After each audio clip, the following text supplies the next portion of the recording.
السلام علیکم ورحمۃ اللہ تعالی وبرکاتہ۔ الحمد للہ الحنان المنان،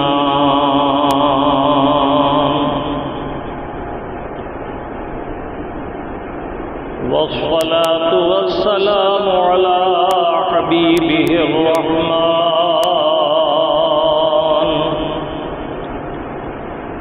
محمد المصطفى صاحب القرآن،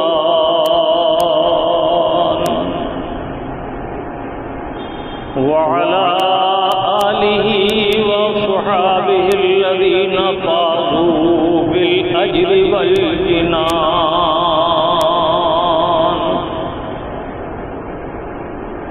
وعلينا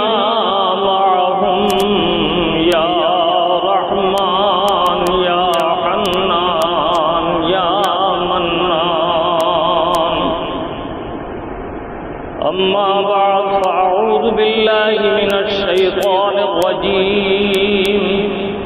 بسم الله الرحمن الرحيم. وأتموا الحج والعمرة لله، صدق الله المولانا العظيم، وصدق رسوله النبي الأمين الكريم، ونحن على ذلك ما قال من الشاهدين والشاكرين، والحمد لله رب العالمين۔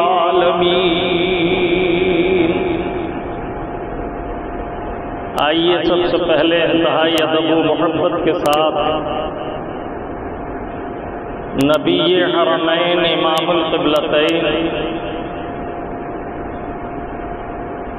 احمد مجتبی روحی فدا محمد مصطفیٰ صلی اللہ تعالی علیہ وسلم کے دربار پرانوار میں عقیدت و محبت کے گوہر نچھاور کرتے ہوئے درود پاک پڑھیں۔ صلی اللہ علی النبی الامی والہ صلی اللہ علیہ وسلم، صلاۃ و سلام علیک یا سیدی یا رسول اللہ، وعلی آلک و اصحابک یا حبیب اللہ۔ محبت کی تمام تر توانائیوں کے ساتھ ایک مرتبہ اور بآواز بلند دہرائیں۔ صلی اللہ علی النبی الامی والہ صلی اللہ علیہ وسلم، صلاۃ و سلام علیک یا سیدی یا رسول اللہ یا حبیب اللہ، وعلی آلک و اصحابک یا خیر خلق اللہ۔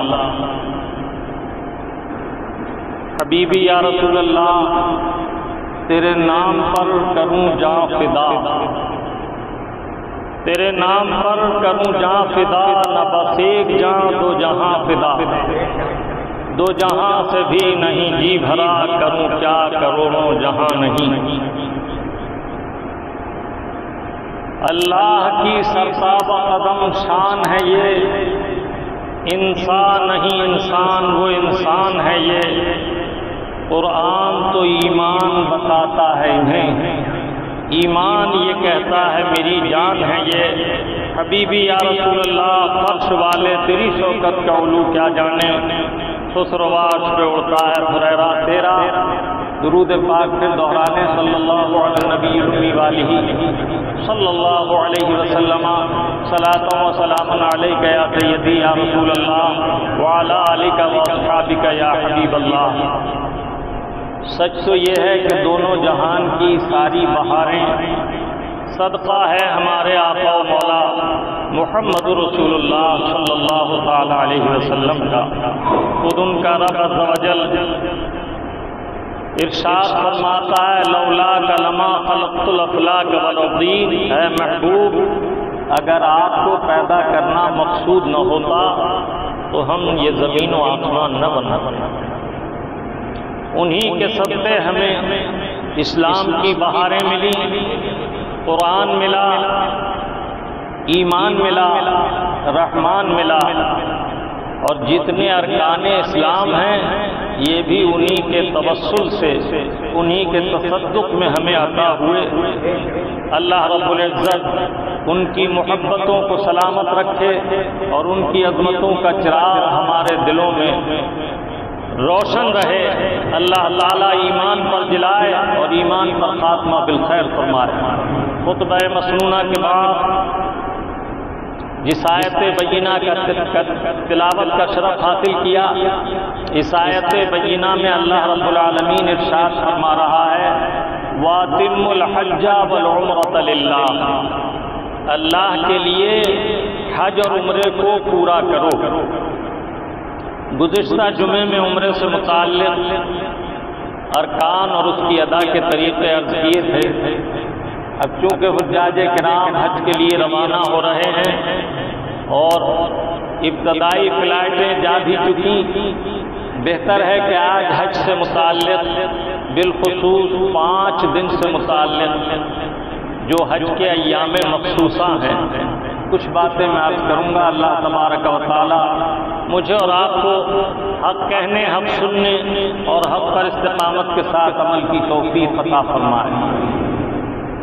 اللہ رب العزت قرآن کریم فرقان حمید میں آداب حج بیان کرتے ہوئے ارشاد فرما رہا ہے فَمَنْ فَرَضَ فِيهِنَّ الْحَجَّ فَلَا رَفَثَ وَلَا فُسُوقَ وَلَا جِدَالَ فِي الْحَجِّ، جو شخص فرض حج ادا کرنے کے لیے جائے، اس پر اللہ تعالیٰ نے حج فرض کیا ہو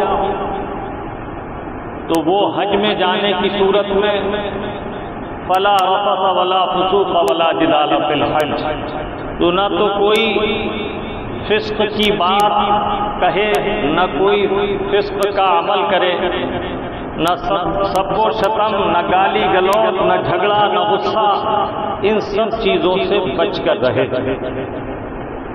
اور اپنے رب عز و جل کے ارشاد پر عمل کرے وَأَتِمُّوا الْحَجَّ وَالْعُمْرَةَ لِلَّهِ، حج اور عمرے کو اللہ کے لیے پورا کرو، یعنی اس کے تمام ارکان اور آداب کو بجا لاؤ اور ہر رکن کو اس کے محل میں ادا کرو۔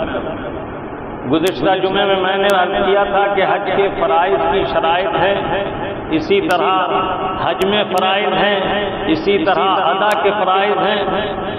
آج آپ حضرات بالخصوص حج کے تعلق سے اپنے ذہن حاضر رکھیں اور تصور میں خیال کریں کہ ہم حرمین شریفین کی حاضری کے لیے گئے ہیں اور اب باب مکہ کے قریب ہیں۔ گزشتہ جمعے میں نے میقات اور احرام سے متعلق عرض کر دیا، حج کے لیے احرام رکن ہے، گویا حج کی شرط ہے، بغیر احرام کے حج ہو ہی نہیں سکتا، اور حج کی نیت سے جانے والا میقات سے اگر بغیر احرام کے گزر گیا تو یہ گزرنا اس کے لیے جائز نہیں بلکہ وہ سخت گناہگار ہوگا۔ اب اسے چاہیے کہ وہ دم دے اور مکہ مکرمہ سے تنعیم جائے اور وہاں سے احرام پہن کر حج کی نیت کر کے آئے۔ سب سے پہلے یہ جان لیں کہ حج ادا کرنے کے 3 طریقے ہیں اور تینوں طریقے درست ہیں۔ سب سے زیادہ فضل حج قران کا ہے۔ حج قران کس حج کو کہتے ہیں؟ جس میں حج کرنے والا حاجی حج اور عمرے کی نیت سے ایک احرام پہنے اور وہ حج اور عمرے کی نیت کر کے تلبیہ کہے، تو اب اسے حرم مبارک میں جا کر پہلے عمرے کے ارکان ادا کرنے ہیں۔ عمرے کے ارکان میں طواف ہے، یہ عمرے کے لیے فرض ہے۔ طواف کے بعد اسے مقام ابراہیم پر 2 رکعت نماز ادا کرنی ہے، یہ واجب ہے۔ اس کے بعد زمزم شریف پر جا کر وہ زمزم پیے، یہ سنت ہے اور بڑی برکت کا حامل ہے۔ ابھی میں اس سے متعلق چند معروضات پیش کروں گا۔ اس کے بعد باغ صفا سے صفا و مروہ کی طرف جائے اور مسعی میں سعی کرے۔ صفا سے مروہ اور مروہ سے صفا، یہ 2 پہاڑیاں ہیں، ایک کا نام صفا ہے، دوسرے کا مروہ ہے۔ حضرت سیدہ حاجرہ حضرت اسماعیل علیہ السلام کے لیے پانی کی تلاش میں صفا سے مروہ اور مروہ سے صفا تک 7 مرتبہ دوڑی اللہ کے محبوب بندوں کے اعمال اللہ تعالیٰ کو پسند آتے ہیں، ان کی یہ پیاری ادا رب تعالیٰ نے پسند فرمائی اور اسے حج اور عمرے سے وابستہ کر دیا۔ قرآن کریم میں ارشاد فرمایا ان الصفا والمروہ من شعائر اللہ، بے شک صفا اور مروہ اللہ کی نشانیوں میں سے دو نشانیاں ہیں۔ فمن حج البيت أو اعتمر فلا جناح عليه أن يطوف بهما ومن تطوع خيرا فإن الله شاكر عليم۔ جس نے حج کیا یا عمرہ کیا اور اس نے صفا و مروہ کی سعی کی تو اس نے بہت خیر اور بھلائی کا کام کیا، اور اللہ تعالی شکر گزاروں کو خوب جانتا ہے۔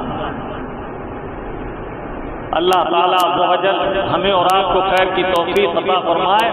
صفا و مروہ کی سعی کے بعد پھر واجب ہے کہ عمرہ کرنے والا سر کے بال حلق کرائے، یعنی اس طرح سے کٹوا دے، اس طرح پھرا دے، یا قصر کرائے کہ موٹی مشین سے مشین پھروا دے جس سے بال موجود ہیں ہر بال چوتھائی کٹ جائے۔ یہ چوتھائی بال کٹنے کا مطلب ایسے سمجھیے کسی کے سر پر 4 انچی بال ہیں تو وہ اس میں سے 1-1 انچی بال کٹوا دے، پھر اس کے بعد وہ عمرہ کرے گا یا حج کرے گا تو پھر دوبارہ بھی وہ قصر کرا سکتا۔ مگر یہاں یہ یاد رہے کہ اللہ کے محبوب صلی اللہ تعالی علیہ وسلم نے مقصرین کے لیے 3 مرتبہ دعا، 1 مرتبہ دعا فرمائی، اور محلقین کے لیے 3 مرتبہ دعا فرمائی۔ محلقین سے مراد وہ حاجی یا معتمر ہے جو اس طرح سے بال منڈاتا ہے، حلق کراتا ہے، ان کے لیے میرے آقا نے 3 مرتبہ دعا فرمائی، اور جنہوں نے بال کٹائے ان کے لیے 1 مرتبہ دعا فرمائی۔ تو فضل جو ہے اس طرح سے بال منڈانے میں زیادہ ہے۔ ایک بال کے عوض حرم کی 1 نیکی، اور حرم کی 1 نیکی 1 لاکھ کے برابر، کتنا عظیم ثواب ہے اس عمل کا، یہ واجب ہے۔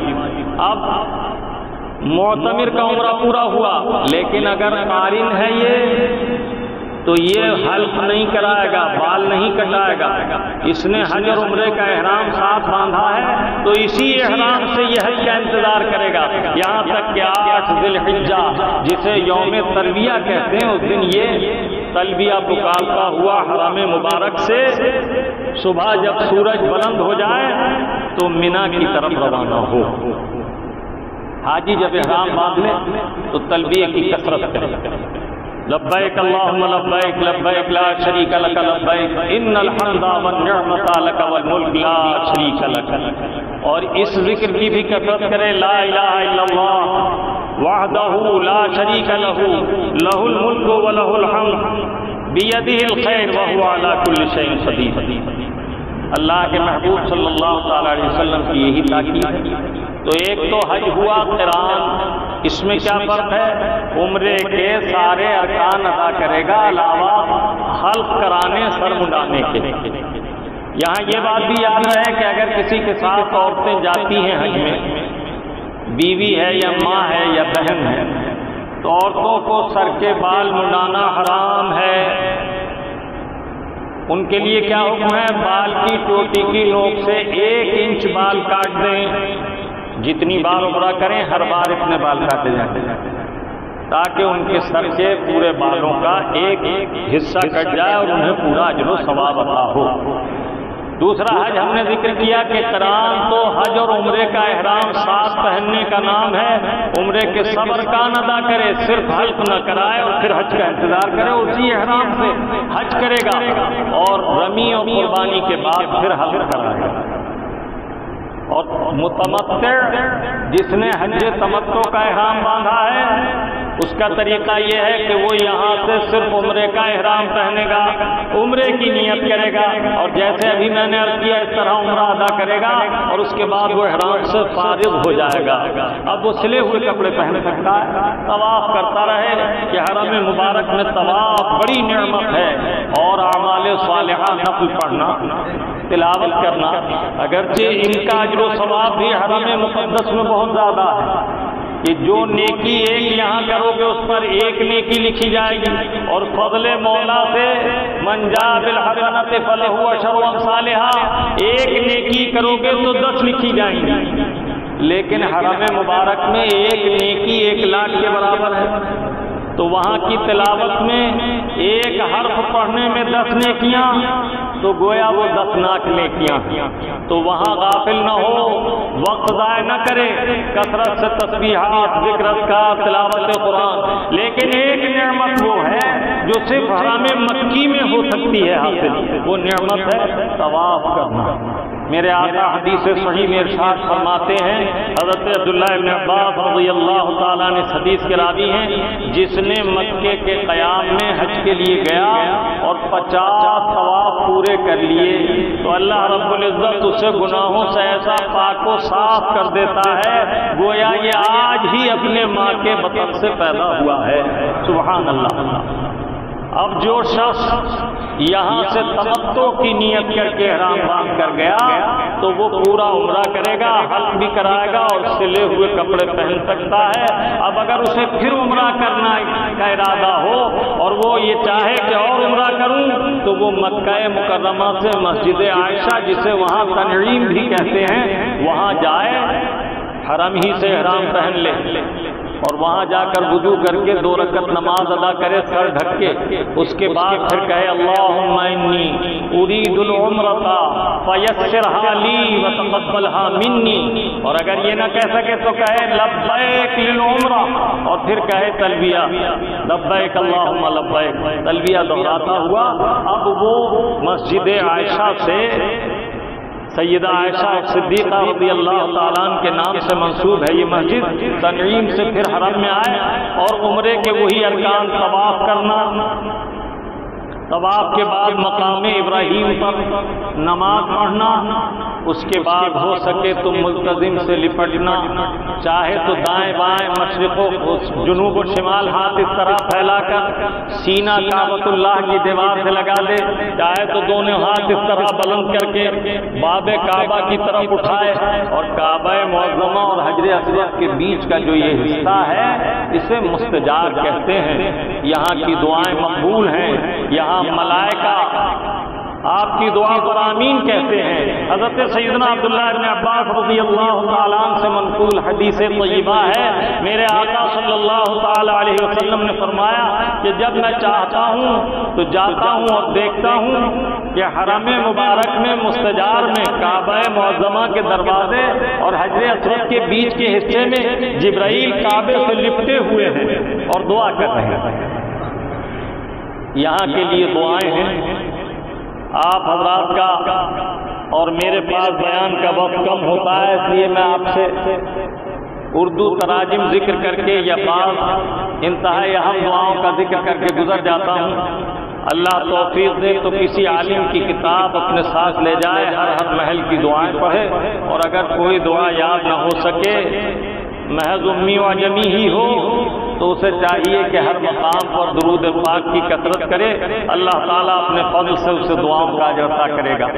یہ جو مستجار سے لپٹنا ہے اور اس مقام پر آنا ہے، یہ اس طواف کے بعد ہے جس کے بعد سعی ہے، اور پہلے نفل ادا کرے گا پھر اس کے بعد یہاں آئے گا، اور اگر سعی والا طواف نہیں ہے تو بغیر نفل پڑھے پہلے یہاں حاضر ہو سکتا ہے اور یہاں لپٹ کر دعائیں کر سکتا ہے، اور اس کے بعد پھر جا کر مقام ابراہیم پر 2 رکعت نماز نفل پڑھے۔ معنی یہ ہوئے کہ جو طواف فرض یا واجب ہے، یا جس طواف کے بعد طواف کرنے والے کا ارادہ سعی کرنے کا ہے تو پہلے وہ 2 رکعت نماز مقام ابراہیم میں پڑھے، اور یہ مقام بھی مستجاب ہے۔ یہاں آئے اور کہے وَاتَّخَذُوا مِن مَّقَامِ إِبْرَاهِيمَ مُصَلًّى، اور پھر پوری طرح خشوع و خضوع کے ساتھ، دل جمعی کے ساتھ 2 رکعتیں پڑھے۔ پہلی رکعت میں قل یا ایھا الکافرون، دوسری میں قل ھو اللہ شریف، پھر نماز سے فارغ ہو کر دعا کرے، اس کے بعد زمزم شریف پر جائے۔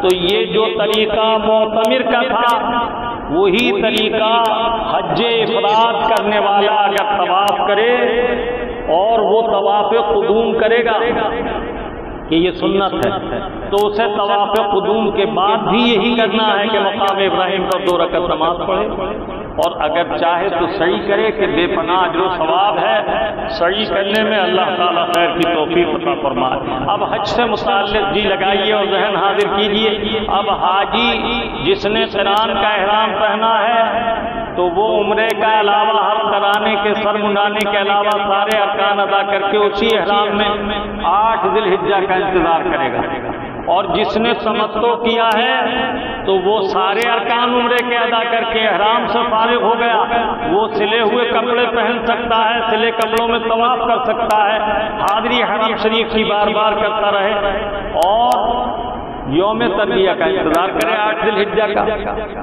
اور حج افراد والا وہ تو یہیں سے صرف حج کا احرام باندھ کر گیا ہے، طواف قدوم کرے گا، اس کے بعد مسلسل طواف کرتا رہے گا، جتنا اس کا دل چاہے زیادہ سے زیادہ ذکر اذکار کرے گا، اور یوم ترویہ کا انتظار کرے گا، اور جو احرام یہاں سے پہنا تھا اسی احرام میں افراد والا حاجی حج کے لیے یوم ترویہ کو روانہ ہوگا۔ تو اب یہ قران والا اور افراد والا تو احرام میں ہیں ہی پہلے سے، لیکن جس نے تمتع کی نیت کی اور وہ عمرے کے بعد سلے کپڑے پہن رہا ہے تو 8 ذی الحجہ کی صبح کو اسے چاہیے کہ وہ حرم شریف میں جا کے اپنی نماز ادا کرے، اور اس کے بعد وہ گھر سے جو احرام پہن کر گیا ہے سر ڈھک کر نماز پڑھے، پورا جسم ڈھکا ہو، اس کے بعد وہ حج کی نیت کرے، اور حج کی نیت کر کے تلبیہ کہے۔ اب یہ محرم ہو گیا اور یہ حرم پاک سے جب آیا تو اب مینا کے لیے روانہ ہوگا۔ مینا میں قیام سنت موقدہ ہے، اس کے جانے کا وقت سورج بلند ہونے کے بعد ہے۔ آپ کو حرم پاک سے فجر کی نماز پڑھ کے طواف کر کے ذکر اذکار کر کے جو حج کو جاتا ہے اسے پھر احرام کے ساتھ مینا کو جانا ہے۔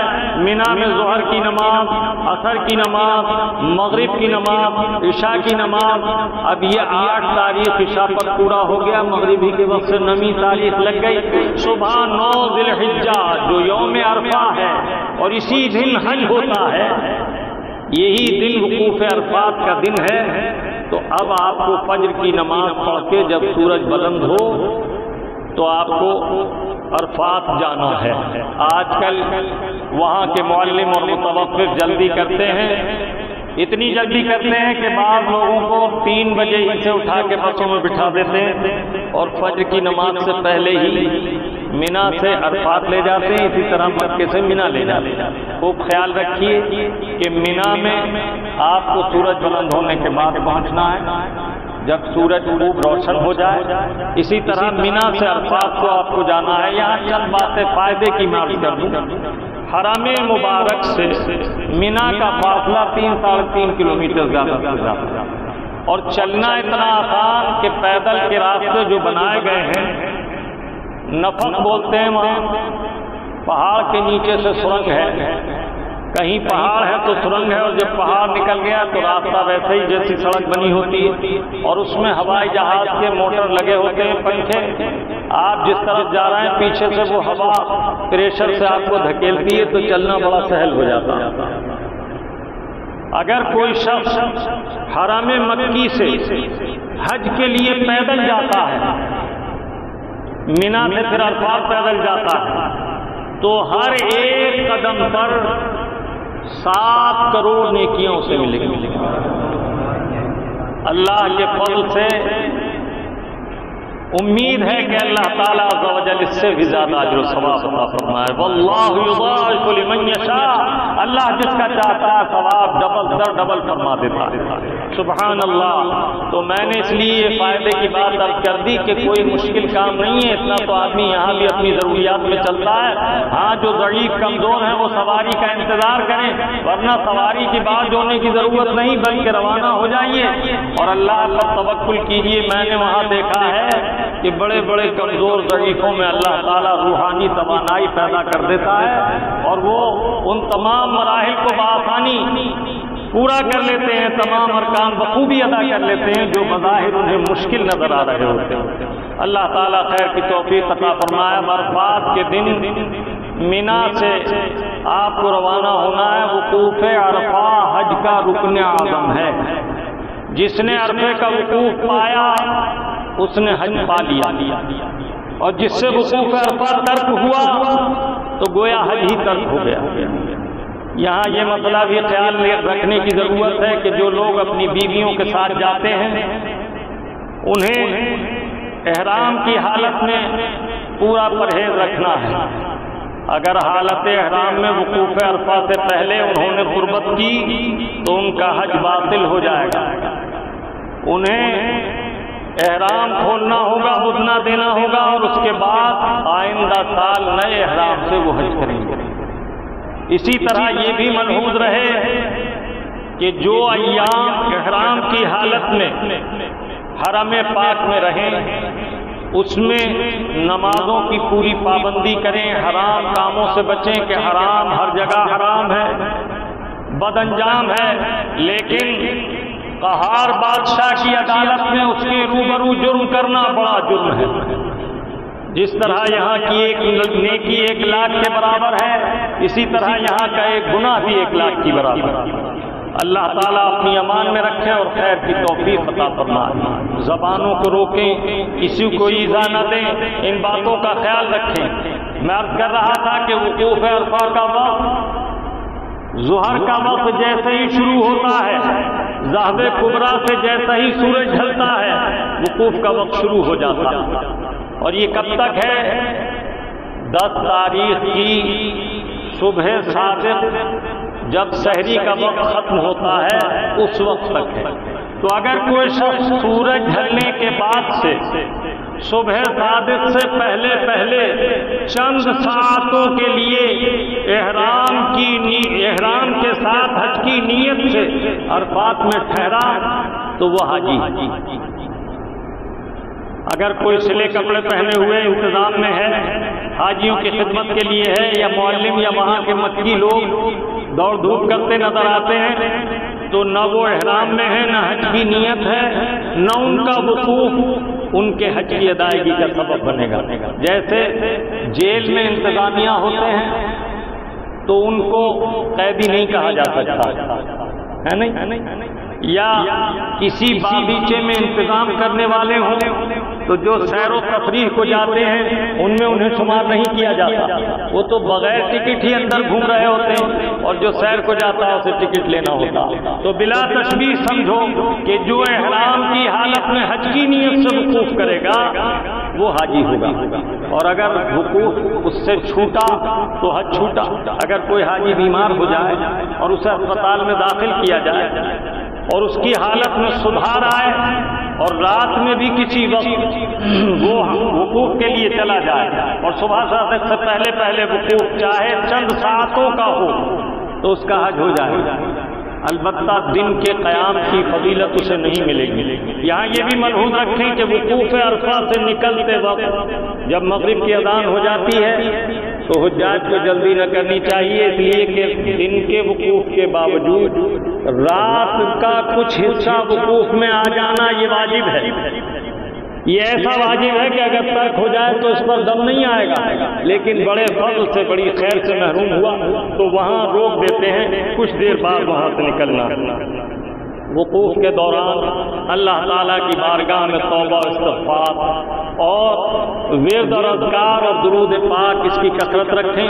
ظہر کی نماز خیمے میں ادا کریں، اس کے بعد ذکر اذکار میں لگے رہیں، اور جب عصر کا وقت ہو جائے آپ کی نماز کا تو عصر کی نماز پڑھیں، اور اس کے بعد خیمے سے باہر نکل کر کھلے آسمان کے نیچے ننگے پاؤں اپنے رب کی بارگاہ میں اپنے گناہوں کی تلافی اور دونوں جہان کی صلاح و فلاح اور خیر و عافیت مانگیں۔ اللہ رب العالمین اس دن بہت زیادہ مہربانی فرماتا ہے، ایسا کرم فرماتا ہے وہ جبار کہ اپنے ملائکہ میں مباحات فرماتا ہے، اے میرے فرشتوں، یہ آنے والے میری رحمت کے امیدوار میلے کچیلے یہاں حاضر ہوئے ہیں میری رحمت کی امید لے کر اور مجھ سے اپنے گناہوں کی مغفرت طلب کر رہے ہیں۔ گواہ ہو جاؤ میں نے ان کے گناہوں کو بخش دیا، اگرچہ سمندر کے جھاگوں کی برابر ہوں، اگرچہ ریتے کے ذروں کی برابر ہوں۔ سبحان اللہ و بحمدہ، سبحان اللہ العظیم۔ جو حاجی وہاں دعائے رحمت و مغفرت کرتا ہے اللہ تعالیٰ اس پر اپنی رحمت و مغفرت فرماتا ہے، گناہوں کو بخش دیتا ہے، اور جس کے لیے وہ دعا کرتا ہے اسے بھی قبول کیا جاتا ہے۔ اللہ تعالیٰ عز و جل اپنے فضل سے خیر کی توفیق عطا فرمائے۔ درود پاک سنا لیں صلی اللہ علی نبی الامی والہ صلی اللہ علیہ وسلم، صلاۃ و سلام علیک یا سیدی یا رسول اللہ۔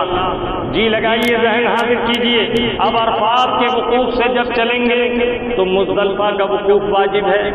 یہاں مسجد مشعر حرام ہے، اگر مسجد مشعر الحرام کے قریب وقوف نصیب ہو سبحان اللہ، ورنہ جہاں گاڑی آپ کو چھوڑے وہیں ٹھہر جائیں۔ آپ کو صرف اثر پڑھ کر عرفات سے مزدلفہ آنا تھا، اس لیے اب آپ مغرب کی نماز وہاں نہیں پڑھی جاتی، رسول پاک نے نہیں پڑھی۔ عبادت تو نام ہے رسول اللہ کی اداؤں کی نقل کا، محبوب پیارے کی اداؤں کی نقل کرو۔ جہاں انہوں نے نماز پڑھی وہاں نماز ہے، اور اگر انہوں نے وہاں نماز نہ پڑھی تو اب تمہیں پڑھنا جائز نہیں، گناہگار ہو گئے۔ تو مزدلفہ میں آنے کے بعد اب اگر 11 بجے آپ رات کے مزدلفہ پہنچے، 12 بجے پہنچے، 1 بجے پہنچے، جب بھی آپ مزدلفہ میں پہنچیں گے مغرب قضا نہیں ہوگی۔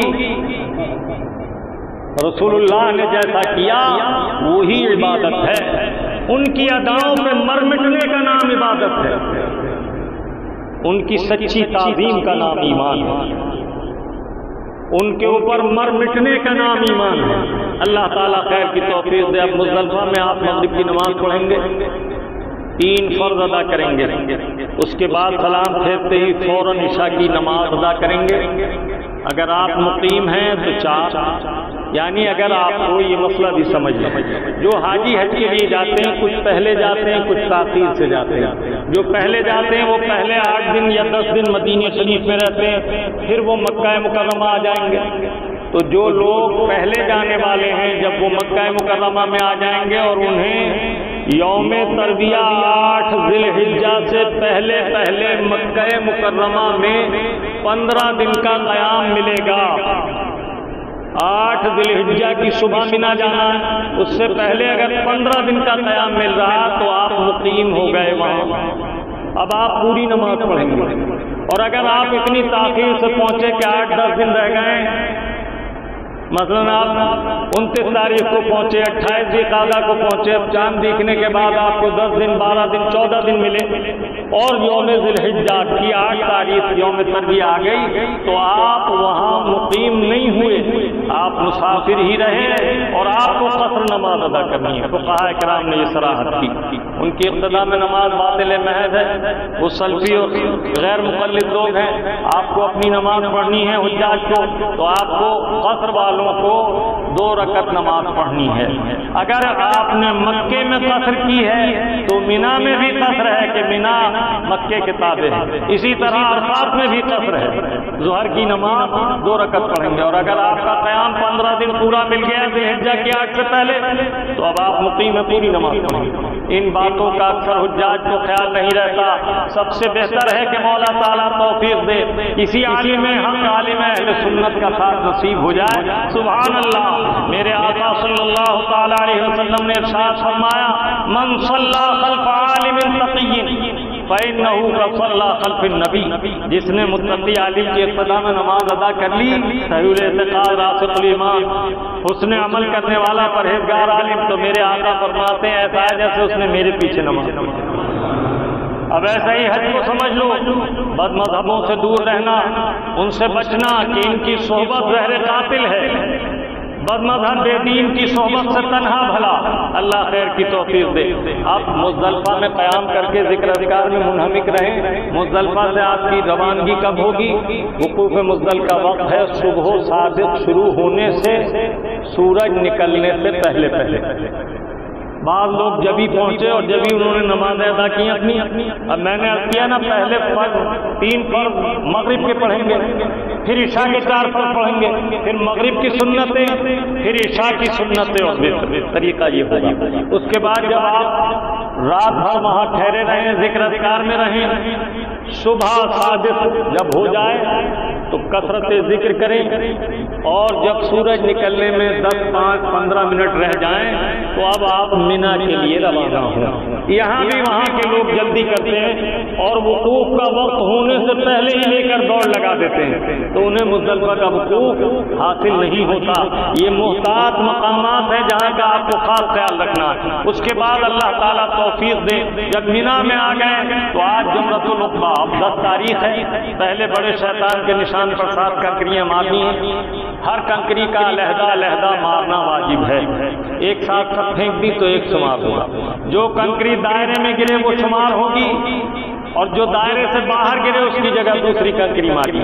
اور جو ہاتھ سے ایک دفعہ چھوٹ گئی اسے نہ اٹھائیے، کہ وہ مقبول نہیں، اسے اٹھانے کا کوئی فائدہ نہیں. اس لیے پہلے ہی کچھ کنکریاں زیادہ ساتھ رکھو، چنے کے دانے کی برابر. اب جب آپ نے بڑے نشان پر جمرۃ العقبہ پر 7 کنکریاں مار دی، سبحان اللہ. میرے آقا فرماتے ہیں شیطان بڑی چیخ مار کے روتا ہے. اس کی ذریت جمع ہو جاتی ہے، کیا ہو گیا، کیا معاملہ ہے، کیوں رو رہے ہو، کیا ہو گیا؟ کہا میں نے اتنا سب کچھ کیا، میری سب اکارت ہو گئی محنت. انہوں نے تو آج رجوع کیا اور میرے ساتھ انہوں نے اپنے رب کی بارگاہ میں توبہ کی. میں نے دیکھا کہ انہوں نے اپنے رب سے توبہ کی اور ان کے رب نے انہیں ان کے گناہوں کی بشارت دے دی، مغفرت دے دی. تو اب تم ان کے پیچھے لگو، انہیں شہوات میں مبتلا کرو اور انہیں غفلت میں مبتلا کرو. تو حدیث طیبہ میں ہے کہ ایک طرف کھڑے ہو کر دعا مانگے اور اس میں یہ دعا بھی مانگے کہ اللہ تعالیٰ شیطان رجیم کے شر سے بچا. بہت سے لوگ تو حج میں رمی کے بعد راستہ بھول جاتے ہیں، تمام دن چلتے رہتے ہیں. یہ حدیث میں ہے. یہ راستہ بھلا دیتا، پٹا ہوا ہوتا نا تو پریشان کرتا. تو لاہور پڑھتے ہوئے چلیں اور اس کے بعد جب آپ مینا میں آ جائیں تو اس کے بعد اپنے خیمے میں آنے کے بعد اب آپ کو قربانی کرنی ہے پہلے، کہ حج میں ترتیب فرض ہے. اگر قربانی سے پہلے سر منڈایا تو دم واجب ہوگا. یہ جو حاجی پیسے دے کے صبح دوش ہو جاتے ہیں یہ بڑا خطرہ بنا رہتا ہے. وہ کہہ دیتے ہیں 10 بجے سر منڈا لو اور قربانی ہوئی نہیں، سر منڈا لیا تو آپ کے اوپر دم واجب ہو گیا. ایک دم کا مطلب ایک قربانی. جہاں نماز میں واجب ترک ہونے سے یا خطا ہونے سے سجدہ سہو کا حکم آتا ہے، حج میں غلطی ہونے پر دم واجب ہوتا ہے. دم کے معنی ہوتے ہیں ایک بکرے کی قربانی، چاہے آمدن ہو چاہے سہون ہو. اگر جان بوجھ کر غلطی کرے گا تو گناہ گار بھی ہوگا. اب مینا میں آپ کو قربانی کے بعد سر کے بال منڈانے ہیں. پہلے رمی، پھر قربانی، پھر سر منڈانا. اس کے بعد اب آپ کا ایک رکن اعظم رہ گیا طواف زیارت. اس کے لیے آپ 10، 11، 12 کے غروب سے پہلے سنت وقت ہے. اس وقت میں آپ احرام بدل سکتے ہیں سر منڈانے کے بعد، پھر طواف زیارت کریں. انشاءاللہ الرحمن آئندہ جمعے میں طواف، استباء، رمل اور ان ارکان کی ادائیگی کے تعلق سے ذکر کروں گا. مولا تعالی ہمیں اور آپ کو حسن عمل کی توفیق عطا فرمائے اور صحیح معنی میں ارکان حج ادا کرنے کی توفیق عطا فرمائے. وما علینا الا البلاغ المبین.